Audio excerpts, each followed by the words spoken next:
क्या फेसबुक और Instagram ads सच में कोलैप्स हो रहे हैं?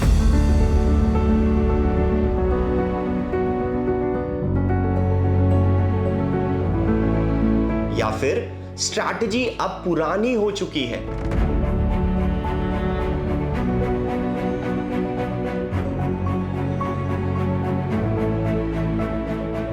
और इसीलिए आरओआई ड्रॉप होता हुआ दिख रहा है।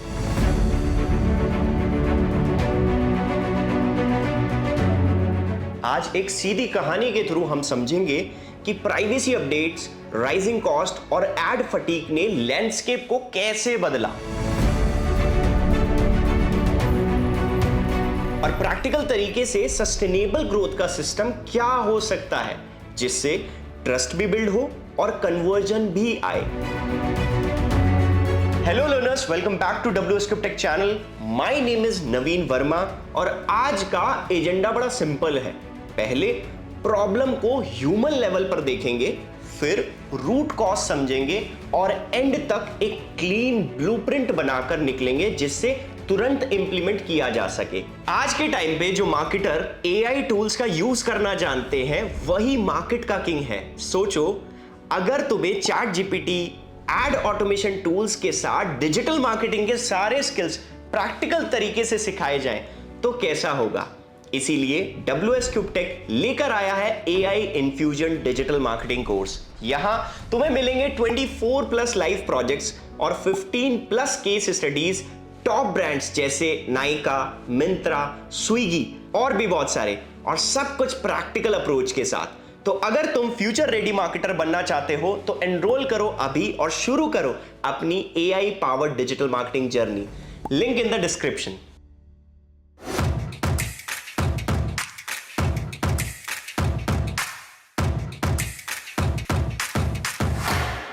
मान लीजिए रोहन एक लोकल सर्विस बिजनेस चलाता है। 2016 से 2019 के बीच रोहन को मेटा एड से कम बजट पर कंसिस्टेंट लीड्स मिलती थी, टारगेटिंग शार्प थी, एंगेजमेंट से ऑर्गेनिक लिफ्ट मिलता था और ओवरऑल कैंपेन्स सिंपल लगते थे। फिर आया 2021। एप्पल के प्राइवेसी चेंजेस के बाद ट्रैकिंग सिग्नल वीक हुआ, प्लेटफॉर्म को कन्वर्जन सिग्नल्स कम मिलने लगे और रोहन को समझ ही नहीं आया कि पहले जैसे ऑप्टिमाइजेशन अब क्यों नहीं हो रहे हैं। पिक्सल क्लिक्स दिखा रहा था, बायर्स के सिग्नल मिसिंग थे, एट्रीब्यूशन ब्लर हो गई थी, CPM ऊपर गया, कॉस्ट पर लीड ऊपर गई और रिपोर्टिंग में गैप आने लगे। लेकिन डिसीजन मेकिंग इससे बहुत ज्यादा स्लो हो गया और अनसर्टेन भी हो गया। कंफ्यूजन में रोहन ने ट्रैफिक ऑब्जेक्टिव पर शिफ्ट किया। I can't believe this is not working. I've tried everything. Clicks बढ़े पर बायर्स नहीं बढ़े। तब समझ आया कि क्लिकर्स और बायर्स अलग अलग बिहेवियर वाले लोग होते हैं और ऑब्जेक्टिव गलत होगा तो आउटकम भी गलत होगा ना, राइट? इसके साथ एक और चैलेंज आया जिसे एड फटीग कहते हैं। एक क्रिएटिव शुरू में विनिंग होता हुआ दिखता है, फिर फ्रीक्वेंसी बढ़ती है, लोग बोर हो जाते हैं, CTR ड्रॉप होता है और कॉस्ट बढ़ जाती है। फिर नए हुक्स, नए एंगल्स, नए फॉर्मेट्स बनाने पड़ते हैं जो बैंडविड्थ और बजट दोनों लेते हैं। ये साइकिल रोहन को कंटेंट ट्रेडमिल जैसे लगने लगी, जहां टेस्ट, लर्न, रिप्लेस कभी खत्म नहीं होता और क्रिएटिव इंजन्स को कॉन्स्टेंटली फ्यूल देना पड़ता है। इस कहानी का टर्निंग पॉइंट तब आता है जब रोहन सीधा सेल्स पुश करने की बजाय पहले डिमांड बिल्ड करने का डिसीजन लेता है। मतलब पहले कंटेंट से ट्रस्ट बनाया जाए और फिर वार्म ऑडियंस पर ऑफर रखे जाए।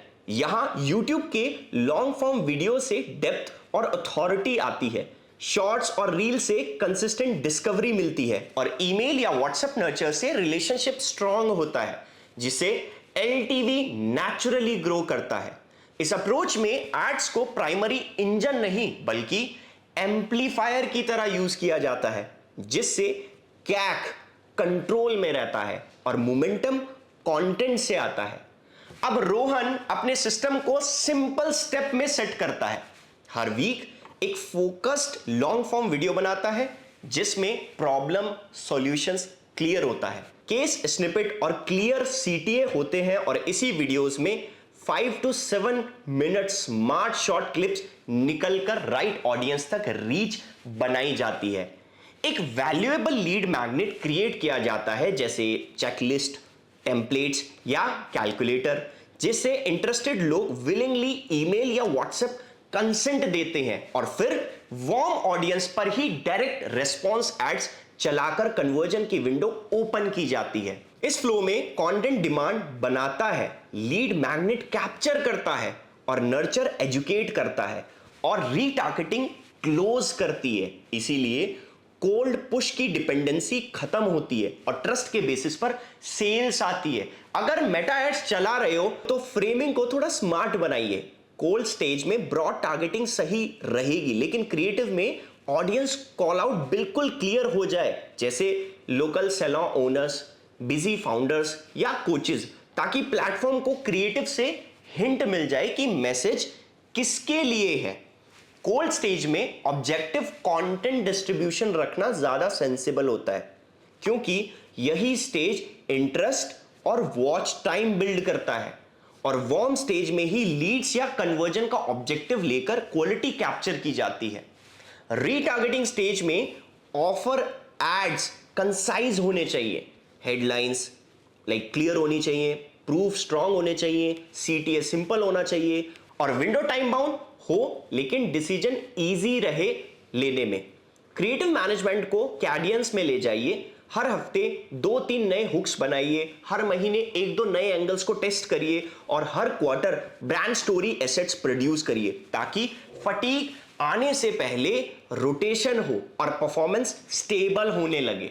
मेजरमेंट को भी हैवी जार्गन के बिना प्रैक्टिकल रखिए। GA4 UTM से सोर्स क्लैरिटी मेंटेन होती है। प्लेटफॉर्म रिपोर्ट्स को समझाते हुए फाइनल डिसीजन को ब्लेंडेड कैक और प्लेबैक पीरियड्स पर लीजिए, जिससे स्केलिंग प्रिडिक्टेबल रहे।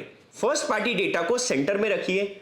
ऑप्ट इन, शॉर्ट क्विजेस और CRM इवेंट से रेलेवेंसी इंप्रूव होती है और प्राइवेसी चेंजेस के बाद भी पर्सनलाइजेशन और रीटारगेटिंग मीनिंगफुल बनती है। अब इस सिस्टम को एक काम वीकली रिदम में सेट करते हैं। हर वीक एक 8 से 12 मिनट का लॉन्ग फॉर्म कंटेंट बनाइए, ऑलराइट। उससे 5 से 7 हाई सिग्नल शॉट्स निकालते हैं। उसके बाद 1 से 2 अथॉरिटी पोस्ट निकालते हैं। लिंक्डइन या इंस्टाग्राम पर पब्लिश जैसे ये हो तो आपको ब्रांड मेमोरी बिल्ड करने में हेल्प मिलेगी। बजट फ्रेमिंग बड़ा सिंपल रखिए, जिससे थोड़ा सा स्ट्रेस कम हो। रोज आपको 500 से 1000 कंटेंट डिस्ट्रीब्यूशन पर, 1000 से 2000 वार्म ऑडियंस पर, जिससे लीड जनरेट हो, और जब ऑफर लाइव हो तो आपको 1000 रुपए रीटारगेटिंग पर रखने पड़ेंगे, जिससे आपकी पाइपलाइन में थोड़ा सा मूवमेंट बना रहे। ऑलराइट, तो इसमें आपको KPI पर भी फोकस करना है। KPI फोकस भी क्रिस्टल क्लियर रहे। कंटेंट में एवरेज व्यू ड्यूरेशन और सेव्स और शेयर देखना मीनिंगफुल होता है। नर्चर में ओपन और क्लिक रेट से इंटेंट का सिग्नल मिलता है और सेल्स में ब्लेंडेड कैक, पेबैक और LTV/CAC से ग्रोथ डिसीजन लिए जाते हैं। कुछ गलतियां बार बार होती हैं जिन्हें पहचान लेना चाहिए, ठीक है, बहुत जरूरी है। कोल्ड ऑडियंस को हाई टिकट सीधा पुश करना कॉस्ट स्पाइक और लो ट्रस्ट की वजह से इनएफिशिएंट पड़ता है। ट्रैफिक ऑब्जेक्टिव्स को बायर्स का प्रॉक्सी समझना भी मिसअलाइनमेंट क्रिएट करता है और सेम क्रिएटिव्स को लंबा चलाना फ्रीक्वेंसी बढ़ाकर परफॉर्मेंस को ड्रैग करता है। इन तीनों जगहों पर स्मॉल शिफ्ट्स बड़ी वैल्यू देती हैं। पहले प्रूफ और एजुकेशन दीजिए, फिर ऑफर रखिए, देन आफ्टर दैट ट्रैफिक को कंसिडरेशन असिस्ट जैसे ट्रीट कीजिए, ना कि प्राइमरी सेल्स इंजन की तरह, और हुक्स को प्रोएक्टिवली रोटेट करके नोवेल्टी और रेलेवेंस को बनाए रखिए। इस तरह क्रिएटिव ट्रेडमिल एक प्लान्ड क्रिएटिव कैलेंडर में कन्वर्ट हो जाता है, जहां हर रिप्लेसमेंट रिएक्टिव नहीं बल्कि शेड्यूल्ड होता है। कहानी पर वापस आते हैं। 3 महीने में रोहन को 3 क्लियर शिफ्ट्स दिखे। पहले महीने में क्लैरिटी मिली कि किन टॉपिक्स पर ऑडियंस रुकती है और एंगेज करती है। दूसरे महीने में लीड क्वालिटी बेटर हुई, क्योंकि फॉर्म्स, आंसर हेल्पफुल और स्पैम कम हुआ। तीसरे महीने में रीटारगेटिंग विंडो में स्टेडी बुकिंग्स आने लगी क्योंकि ट्रस्ट पहले ही बिल्ड हो चुका था। इस जर्नी में एड्स बंद नहीं हुए बल्कि अपनी सही जगह ले आए। एड्स एम्पलीफायर रहे और इंजन कंटेंट रहा, इसीलिए कैक स्टेबल हुआ और नर्चर से एलटीवी नेचुरली इंप्रूव होता है। ये वो शिफ्ट है जो आज के प्राइवेसी फर्स्ट एरा में स्मॉल बजट्स को एडवांटेज देता है, जहां पेशेंस और प्लानिंग शॉर्ट टर्म हैक से बेटर लॉन्ग टर्म मोएट बनाती है। अगले 30 दिन में क्लैरिटी, क्वालिटी और कंट्रोल तीनों बढ़ेंगे। क्लैरिटी इसलिए क्योंकि ट्रैकिंग क्लीन हो गई, क्वालिटी इसलिए क्योंकि मैसेज वार्म ऑडियंस को जा रहा है, और कंट्रोल इसीलिए क्योंकि क्रिएटिव और कैडियंस प्री प्लान रहेंगे। इस कंपाउंडिंग सिस्टम में हर हफ्ते का कंटेंट अगले हफ्ते की परफॉर्मेंस को बेटर बनाता है, हर नए मैग्नेट लिस्ट की वैल्यू बढ़ाता है और हर नर्चर टच ब्रांड ट्रस्ट को डीपन करता है। यहां से मेटा एड्स कोलैप्स नहीं लगते बल्कि इकोसिस्टम का एक स्मार्ट हिस्सा लगते हैं, जहां पहले डिमांड बनती है, फिर लीड कैप्चर होती है, फिर कन्वर्जन नेचुरल फील होता है क्योंकि ट्रस्ट पहले से मौजूद होता है। अगर चेकलिस्ट और टेम्पलेट्स हेल्पफुल लगे तो कमेंट्स में मुझे प्लेबुक जरूर लिखिए। WS Cube Tech पर इस पूरे सिस्टम को स्टेप बाय स्टेप फॉर्मेट में कंटिन्यू किया जाएगा जिससे लर्निंग सीधा एग्जीक्यूशन में कन्वर्ट हो जाए। आज का कोर टेक अवे सिंपल है, पहले डिमांड, फिर लीड्स, फिर कन्वर्जन कंटेंट ट्रस्ट बनाता है, एड्स ग्रोथ एक्सेलरेट करते हैं और बिजनेस प्रिडिक्टेबल बनते हैं। सो अगर आपको ये वीडियो हेल्पफुल लगा हो तो वीडियो को लाइक करो, कमेंट करके मुझे बताओ कि क्या आप सच में मेटा एड्स के अंदर ये फील कर रहे थे कि मेरे पास 500 में कुछ नहीं आ रहा, 1000 में कुछ नहीं आ रहा। कमेंट करके बताओ। तो मिलते हैं नेक्स्ट वीडियो में, तब तक के लिए कीप अपस्केलिंग।